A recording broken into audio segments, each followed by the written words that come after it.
السلام علیکم جی. قوم کو بہت بہت مبارک ہو. جس دن کا ہمیں انتظار تھا وہ الحمدللہ آ گیا ہے. ایک دفعہ پھر دوبارہ میاں محمد نواز شریف صاحب PMLN کے پریزیڈنٹ بن گئے ہیں الحمدللہ. سب سے پہلے ہاتھ اٹھائیں, دعا مانگیں. سلمان بھائی ہاتھ اٹھائیں. اتنی مشکل, اتنے تمنوں, دعاؤں, محنت کے بعد فائنلی ایک کانٹے دار الیکشن ہوا جس کے اندر بہت سارے لوگوں نے نامینیشن پیپرز لیے لیکن جمع نہیں کرائے, اور اس کے تحت فیصلہ یہ آیا جو فارم 44 اور 47 دونوں پہ سیم تھا 2024 کے الیکشن میں, حالانکہ یہ تضاد رہتا ہے, اور میاں محمد نواز شریف صاحب پاکستان کی سرکاری سیاسی جماعت PMLN کے دوبارہ پریزیڈنٹ بن گیا الحمدللہ. بسم اللہ. یہ جو معجزہ ہے جی, یہ ہوا ایسے کہ نواز شریف صاحب نے سوچا کہ جو پارٹی کی صدارت ہے وہ جب تک وہ خود نہیں سنبھالیں گے تو شاید یہ گورنمنٹ اور پاکستان مسلم لیگ اور پاکستان قوم نہیں چل سکتی. ہم شکر گزار ہیں میاں صاحب آپ کے کہ آپ نے اتنی محنت کی.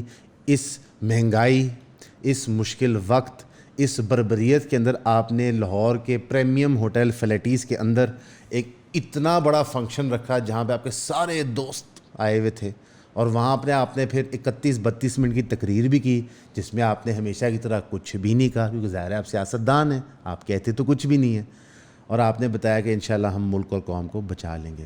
اور اس میں شہباز شریف صاحب نے بھی تقریر کی. ہمارے پرائم منسٹر صاحب اتنے ویلے ہیں کہ وہ ہر جگہ گھومتے پھرتے رہتے ہیں. اچھا ہے, گھومنا پھرنا چاہیے, تفریح کرنی چاہیے. ویسے بھی آج کل لاہور کا موسم بہت اچھا ہے, تو انہوں نے کہا کیوں نہ ہم یہاں سفر کریں.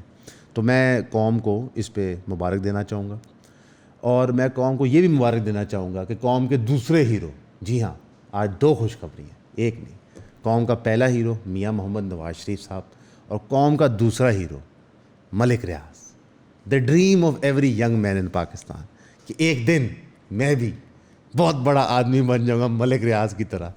ملک ریاض صاحب اب گریٹ ریولوشنری بھی بن گئے ہیں. پہلے انہوں نے اپنا لوہا منوایا کاروبار میں فراڈ کر کے, اور اب اس ملک میں حقیقی تبدیلی ملک ریاض صاحب لائیں گے, اور وہ بھی دنیا کے سب سے طاقتور ویپن کو استعمال کرتے ہوئے, ٹویٹر پہ ملک صاحب نے ٹویٹ کی, اور یہاں پہ یوتھی ہے سارے پاگل ہو گئے. انہوں نے کہا واہ ملک صاحب واہ کیا بات ہے آپ کی. ملک صاحب نے کہہ دیا کہ جی پولیٹیکل انجینئرنگ کے لیے میں نہیں سٹینڈ کر سکتا, میرا مالی نقصان ہوگا تو ہو, میں نہیں گواہی دوں گا 180 ملین پاؤنڈ کیس کے اندر. آپ مات دیں, ضرورت ہی کوئی نہیں سر. آپ گواہی دے دیں ان کیسز میں جو آپ کے خلاف جج ہوئے ہیں, قبضے کے, مرڈر کے, فراڈ کے, اغوائی کے. آپ چھوڑیں عمران خان کو, چھوڑیں اس حکومت کو, آپ اپنی پیشیوں پہ آ جائیں تو چاسنی آ جائے گی. چلے یہ چھوڑ دیں, آپ کی پنڈی بحریہ کے اندر جو ریزیڈنٹسی کمیونٹی بنی ہے, جو ان کے ساتھ اس وقت آواز اٹھانے کے لیے ظلم اور بربریت کر رہے ہیں, آپ اس میٹنگ میں آ جائیں, لیکن وہاں آپ نہیں آئیں گے. اور میں حیران ہوں ہماری قوم پہ, ہمارے پیارے پیارے نوجوان بہن بھائیوں پہ, کہ وہ کس بندے کا کیا دفاع کریں. میں حیران ہوں ان اینکروں پہ جو اس بھی موقع پہ ایک سیاسی ایجنڈا پش کر رہے ہیں. او بھائی میرے, وہ ایک کہاوت ہے نا جی, جب والدہ پوچھتی تھی کہ نماز پڑھی ہے تو چھوٹا بھائی اور میں ایک دوسرے کو دیکھتے جی پڑھی ہے, تو وہ کہتی تھی جی عیسیٰ تھا گواہ موسیٰ. ملک ریاض صاحب اسٹیبلشمنٹ کو کہہ رہے ہیں کہ میں پولیٹیکل انجینئرنگ کرنے کو نہیں تیار, حالانکہ ملک ریاض صاحب ان کے فرنٹ مین رہے ساری عمر, اور انہی وسیلے سے ساری سیاسی جماعتوں کو پیسے تقسیم کیے جاتے تھے, انہی کے دفاتر میں نوکریاں لگائی جاتی تھی. اور مزے کی بات, ملک ریاض صاحب دھمکی کیا دے رہے ہیں کہ میں ایکسپوز کر دوں گا. صاحب جب آپ ایکسپوز کریں گے تو آپ خود بھی ننگے ہوں گے کہ آپ نے کیا کیا گل کھلائے ہیں, کہ آپ کا پورا یہ ایمپائر جو آپ فخریہ کہتے ہیں کہ اتنی نوکریاں کریٹ کرتا ہے, وہ لاکھوں لوگوں کا حق مار کے بیٹھا ہوا ہے. یہ ہمارے قوم کے ہیروز ہیں, ٹھیک ہے. ایک ہمارے قوم کا ہیرو جیل میں, لوگ اس کی پوجا کر رہے ہیں. ایک ہمارے قوم کا ہیرو پریزیڈنٹ بن گیا نون لیگ کا, لوگ اس کی پوجا کر رہے ہیں. اور ایک ہمارا قوم کا ہیرو ملک ریاض, لوگ اس کی پوجا کر رہے ہیں. ایسے موقع پہ پھر بندہ کرے تو کرے کیا, بولے تو بولے کیا یار. مثلا آپ نے کبھی سوچا ہے کہ جو یہ ہم قانون بناتے ہیں, جو مقدمے بنائے جاتے ہیں ان قانونوں کے تحت, وہ کتنے اسٹوپڈ ہوتے ہیں. اس وقت پنجاب گورنمنٹ ایک بل پاس کرانا چاہ رہی ہے جو اس وقت گورنر نے منع کیا ہوا ہے, جس کے تحت ڈیفیمیشن کو بہت اسٹرکٹلی ڈیل کیا جائے گا. بڑی اچھی بات ہے. مریم نواز صاحبہ اگلی تقریر میں جب کہیں کہ جنرل فیض حمید اور عمران خان رلے ہوئے تھے اور پی ٹی آئی ان پہ کیس ڈالے گی, تو وہ ثابت کرتی پھریں کورٹ میں کہ یہ بات سچ ہے کہ نہیں. جب عمران خان صاحب کہیں کہ مولانا فضل الرحمان مولانا ڈیزل ہے اور JUIF کیس کرے گی پی ٹی آئی پہ, تو وہ بھی عدالتوں میں ثابت کرتے رہیں.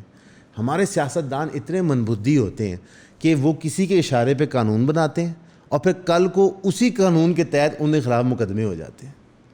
اسٹیبلشمنٹ نے پورا نیریٹو سمجھایا عمران خان کو کہ بھائی آپ نے کہنا ہے سب چور ہیں, سب چور ہیں, سب چور ہیں, سارے ایویڈنس ہمارے پاس ہیں, لیکن کنوکشن نہیں کبھی انہوں نے لینی دی ان معاملات میں. اور آج اسی کے تحت عمران خان کو کھڈے لائن لگایا ہوا ہے. کسی نے کبھی یہ سوچا ہے کہ ملک ریاض صاحب نے 180 ملین پاؤنڈ انگلینڈ بھیجے کیوں تھے؟ وہ سوچنے والی بات ہے نا. اتنا امیر آدمی ہے, دبئی میں دنیا بھر میں وائٹ پراپرٹیز ہیں, تو یہ بلیک منی انگلینڈ میں انہوں نے کیا کر رہا تھا؟ یہ کس کو دیا تھا انہوں نے؟ ایسا کون رہتا ہے انگلینڈ میں جس کے فلیٹ انہوں نے خریدے ہیں, جس کے لیے ان کو پیسے بھیجنے پڑے ہیں؟ سامان آپ کو پتہ ہے کہ کس فیملی کے فلیٹس ہیں انگلینڈ کے اندر؟ بہت سارے, جنہیں گھروں کے باہر احتجاج ہو رہا ہوتا ہے ہر وقت. کہیں ان کے لیے تو پیسہ نہیں ملک صاحب نے بھیجا تھا جو پھر پکڑا گیا؟ شاید یہ وہی پیسہ ہے. بس یہ سوال کوئی جواب نہیں دے رہا. اور وہ سیاسی جماعت نون لیگ اس وقت بیانیاں بنا رہی ہے کہ جناب عمران خان اور ملک صاحب رلے ہوئے ہیں. میں کہتا ہوں جی رلے ہوئے ہیں, لیکن رلے ہوئے تو آپ بھی ہیں. کیا آپ کو وقت بھول گیا ہے جب آپ چیف منسٹر تھے, شہباز شریف صاحب آپ کے بھائی نواز شریف صاحب پرائم منسٹر تھے, اور ملک ریاض رائیونڈ روڈ پہ انی مچا کے بیٹھے ہوئے تھے؟ کیا زرداری صاحب وہ وقت بھول گئے ہیں جب کراچی میں ان کی بہن زمینیں جوک در جوک خرید کے ملک صاحب کو دی جا رہی تھیں؟ تو تب چیف منسٹر بھی ان کا تھا, حکومت بھی ان کی تھی. تو میرے بھائی, کیا آپ نے کبھی یہ سوچا ہے کہ ملک ریاض کو کیا ضرورت پڑی ان سب کو پال پوس کے بڑا کرنے کے لیے؟ جب آپ نے اپنا کاروبار جھوٹ اور فریب پہ رکھا ہوئے اور آپ کو پتہ ہے کہ قانون آپ کو پکڑے گا, تو پھر آپ طاقتور دوست بناتے ہو, اور ان طاقتور دوستوں کے طریقے سے آپ قانون سے بچتے ہو. تو اس کے اندر رشوت, گھوس, فیورز یہ کرنے پڑتے ہیں میرے بھائی. بڑے ہوتے جاتے ہو آپ کا امپائر بڑا ہوتا جاتا ہے, تو آپ کی گیم بڑی ہوتی جاتی ہے. آپ لوکل کاؤنسل سے MPA, MNA, prime minister, GHQ ہر جگہ پہنچ جاتے ہو. تو پھر ظاہر ہے گیم اس لیول کی ہو جاتی ہے. کیا کبھی کسی نے یہ تحقیق کی کہ ملک ریاض صاحب نے جو 180 ملین پاؤنڈ بھیجے تھے کسی کے فلیٹ خریدنے کے لیے, وہ کس افسر کے کہنے پہ بھیجے تھے؟ کریں نا تحقیق. سرکار کو چاہیے کہ اس القادر ٹرسٹ کیس میں سب سے پہلے تحقیق لگایا جائے کہ یہ کرائم منی آیا کہاں سے اور کس کے لیے آیا. سارے اداروں کو استعمال کریں. نیب آج کل بہت ایکشن میں آئی ہوئی ہے نا, بحریہ پنڈی کی ریڈ مار رہی ہے, کیونکہ ان کو لگتا ہے وہاں پہ القادر ٹرسٹ کیس کی فائلیں مل جائیں گی. ایسے ملک ریاض کو چھوٹا بچہ ہے, ٹھیک ہے, لاکر میں چیزیں چھپا کے دبئی خود بیٹھا ہوا ہے, اور جناب وہ ساری چیزیں ساتھ لے کے گیا ہوا ہے اپنے. تو میرے بھائی ہمیں چاہیے کہ احمقوں کی دنیا سے ہم باہر آ جائیں. آپ نے نوٹس کیا ہے کہ ہماری جو خبریں ہوتی ہیں, جو ہمارے نیوز سائیکل ہوتے ہیں, وہ ساری خبریں اشرافیہ کے بارے میں ہوتی ہیں. کوئی بھی خبر ہمارے ایکچول ایشوز کے بارے میں نہیں ہے. جیسے کلائمیٹ چینج, اس تپتی ہوئی ہیٹ ویو کے اندر اگر آپ کی زبان سے یہ نہیں نکل رہا کہ ہمیں اور درخت لگانے چاہیے, ہمیں جو ڈیزرٹیفیکیشن ہو رہی ہے اس کو روکنا چاہیے, تو آپ نے اس موقع کا سب سے کرٹیکل ایشو جو ہے وہ نہیں سولو کیا. ایک بہت وائرل کلپ ہے انڈیا کے اندر, جہاں پہ ایک BJP کی ریلی ہوتی ہے. وہاں پہ سمدیش ایک جرنلسٹ ہیں, وہ ریلی کور کر رہے ہوتے ہیں, تو وہ کچھ سپورٹر سے پوچھتے ہیں کیا چاہیے, تو وہ کہتے ہیں روٹی نہیں چاہیے, کپڑا نہیں چاہیے, مندر چاہیے. اور وہ کہتے ہیں کہ کچھ بھی ہو جائے, چاہے گیس اتنی مہنگی ہو جائے, کھانا اتنا مہنگا ہو جائے, یہ چیز اتنی مہنگی ہو جائے, بجلی اتنی مہنگی ہو جائے, ہمیں مودی ہی چاہیے. اس طرح کا فنیٹسزم ہماری قوم کے اندر بھی آ گیا ہے کہ ہم شخصیتوں کی محبت میں پاگل ہو جاتے ہیں. کیا اس وقت کسی بندے کو شک ہے کہ PTI اسٹیبلشمنٹ کے کندھوں پہ حکومت میں تھی؟ کیا کسی بندے کو شک ہے کہ نون لیگ اس وقت اسٹیبلشمنٹ کے کندھوں پہ حکومتیں بیٹھی ہوئی ہے؟ تو پھر آپ ان کو جمہوری جماعتیں کیسے کہہ سکتے ہیں؟ یہ جمہوریت کا جھنڈا کیسے اٹھا سکتے ہیں؟ بھائی نہیں اٹھا سکتے. کیا میں آپ کو وہ بیان چلا کے دکھا دوں جو عمران خان صاحب نے مشرف صاحب کے فیور میں دیے ہوئے تھے تاکہ آپ کو یقین آئے کہ یہ لوگ جمہوری نہیں ہیں؟ The reason why I want to vote for General Musharraf is because I hope that he can keep these crooks out of the political process. کیا میں آپ کو وہ بیان اٹھا کے دکھا دوں جہاں پہ نواز شریف صاحب نے کہا تھا کہ ذوالفقار علی بھٹو گوروں کے کتے نہلاتا تھا؟ یہ پاکستان کا سب سے بڑا بددیانت انسان ہے اور انگریزوں کے کتے نہلانے والے لوگ ہیں، انگریزوں کے کتے نہلانے والے لوگ. اور جو انہوں نے ضیاء الحق کے فیور میں حق میں باتیں کی آپ کو سنوا دوں. یہ لوگ شہید ضیاء الحق کا مقابلہ کریں گے. یہ لوگ، یہ پاکستان کے غدار جس کو وہ شہید کہتی ہے اپنے باپ کو، اس نے پاکستان کے 2 ٹکڑے کیے ہوئے. کیا میں آپ کو ذوالفقار علی بھٹو صاحب اور ایوب خان کے ریلیشن شپ کا سنا دوں؟ تو میرے بھائی یہ سب کے سب اشرافیے ہیں جنہوں نے مل کے قوم کو بیوقوف بنایا، اور بیوقوف اس لیے بنائے تاکہ جو یہ ہمارے ساتھ ناانصافیاں کر رہے ہیں، چاہے وہ آئی پی پی سے کانٹریکٹس کی شکل میں ہو، چاہے وہ شوگر مافیا کی شکل میں ہو، چاہے وہ ریل اسٹیٹ مافیا کی شکل میں ہو، جو یہاں سے وہ کھربوں ڈالر نکال رہے ہیں تاکہ میں اور آپ اسے سوال جواب نہ کریں، تو یہ بھائی میں ایک چورن بیچتے ہیں. آپ کو کوئی بھی نہیں ملے گا ایڈوکیٹ کرتا ہوا ٹرو ڈیموکریسی کے لیے. کیا پاکستان میں اور جماعتیں نہیں ہیں؟ میں آپ کو ایک ہوم ورک دے دیتا ہوں. ہوم ورک نہیں فیئر بنتا، میں کوئی نہ ٹیچر ہوں، نہ استاد ہوں، نہ اتنا نالجبل ہوں. ایک ریکویسٹ کروں گا آپ سے کہ آپ جماعت اسلامی کی ہسٹری پڑھیں، اے این پی کی ہسٹری پڑھیں، بلوچستان میں 2 چھوٹی جماعتیں ان کی ہسٹری پڑھ لیں، تو آپ کو بہت واضح ہو جائے گا کہ جماعتیں جو اصولوں پہ کھڑی ہوتی ہیں وہ اقتدار میں کیوں نہیں آتی، کیونکہ انہیں کنٹرول نہیں کیا جا سکتا. اور جو جماعتیں پاور کی بھوکی ہوتی ہیں ان کو اسٹیبلشمنٹ لا کے اقتدار میں بٹھا دیتی ہیں. اس وقت بظاہر جو یہ نورا کشتی ہے ملک ریاض کی، اور ہم اس کو نورا کشتی سمجھتے ہیں، ہمیں لگتا ہے کہ ملک ریاض صاحب کا سودا ہو جائے گا اسٹیبلشمنٹ کے ساتھ، کیونکہ ایک کاروباری آدمی ہے، ساری عمر انہوں نے ڈیلیں بنائی ہیں، تو عمر کے اس لیٹ حصے میں بندے کی عادت اتنی چینج نہیں کرتی.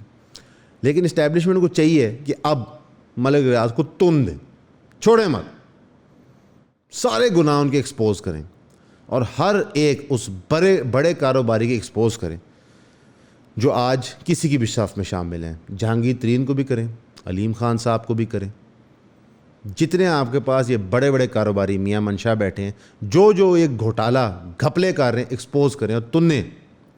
اور پھر اس کے بعد جو پاکستان کی معیشت کا حال ہوگا وہ بھی ہم سب دیکھیں گے. آپ کہتے ہیں انویسٹر کانفیڈنس نہیں ہے، ہمارے سارے انویسٹر چور ہیں. کیوں؟ سسٹم چوروں کا ہے میرے بھائی، یہ نظام چوروں کا ہے. تو یہاں جو بڑے کاروباری ہیں وہ بھی چور ہیں. تو آپ کیسے احتساب کریں گے اگر سارے چور ہیں؟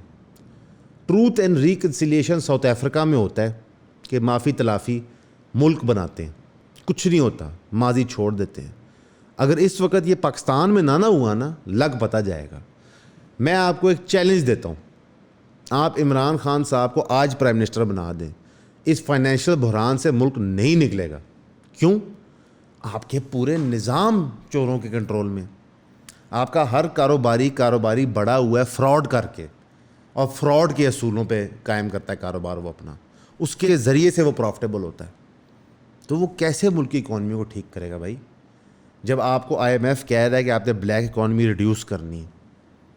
ان کو تو کاروبار ہی نہیں چل سکتے، ریل اسٹیٹ سیکٹر چل ہی نہیں سکتا اگر بلیک منی کو کیا کہتے ہیں وائٹ کرنے کی اجازت نہ ہو.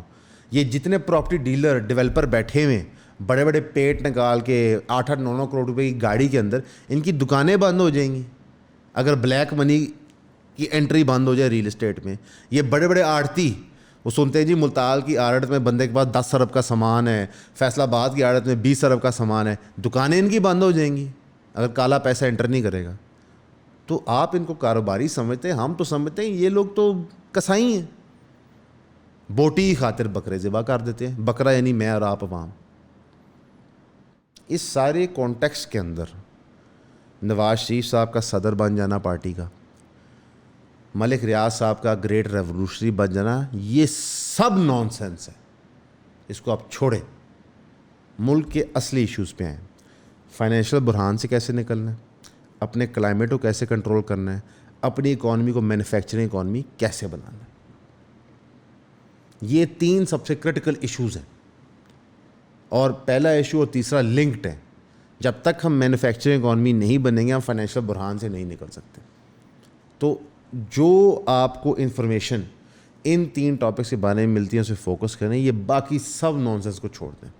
آپ کا سننے کا بہت شکریہ. السلام علیکم ناظرین، آپ کا ابھی تک کے تعاون کا بہت شکریہ. آپ نے الحمدللہ ہمیں بھرپور سبسکرپشنز دی ہیں. ہمارا ایون کلپس کا چینل اب 1 لاکھ پار کر چکا ہے، اور اب ہم ٹیم کو مزید انکریز کریں تاکہ ہم ریسرچ زیادہ کر سکیں اور چیزیں زیادہ انفارمیٹیو کر سکیں. یہاں پہ ہم آپ کو بتانا چاہیں گے جو ہماری 1000 روپیز منتھلی سبسکرپشن تھی اس کو اب ہم چینج کریں 3000 روپیز کو جون سے. یعنی کہ مئی کے مہینے میں جو دوست 1000 کی سبسکرپشن پر منتھ لیں گے تو پورا 2024 ان کی 1000 پر منتھ ہی رینیول لے گی. لیکن جو دوست جون کے بعد اس سفر میں ہمارے ساتھ شامل ہوں گے تو ان کی پر منتھ 3000 ہوگی. جتنے لوگ ہمارے لیکچرز اٹینڈ کرنا چاہتے ہیں کائنڈلی اسی مہینے سبسکرائب کریں تاکہ جو پرائس انکریمنٹ ہو رہا ہے وہ ان کو نہ لگے. جو ہم یہ پرائس انکریز کریں وہ اس لیے کہ ہم آلریڈی 4 زوم سیشنز آفر کرتے ہیں پرائیویٹلی جو لوگ 1000 روپیہ دیتے ہیں، لیکن ہم چاہتے ہیں کہ ساتھ ہم ایکسکلوسیو کانٹینٹ ان کے لیے بنائیں اور پروڈیوس کر کے دیں تاکہ وہ اس سے فائدہ حاصل کر سکیں. ہم چاہتے ہیں کہ وہ پاکستان کی ہسٹری پہ اور کرنٹ پالیسی سے بیسڈ ہو. اب اس کے لیے ہمیں ریسرچرز چاہیے جو ان ڈیپتھ کام کریں تاکہ بہتر سے بہتر پروڈکٹ ان کے لیے تیار ہو. یہ ایکسکلوسیو ایکسیس صرف ان لوگوں کو ملتا ہے جو اس سبسکرپشن کا حصہ ہوتے ہیں. تو پلیز کائنڈلی ضرور سبسکرائب کریں، اور ہماری خواہش ہوگی کہ آپ 1000 روپے والے بریکٹ میں ہی آ جائیں تاکہ آپ کو اگلے مہینے 3000 لاگو نہ ہو.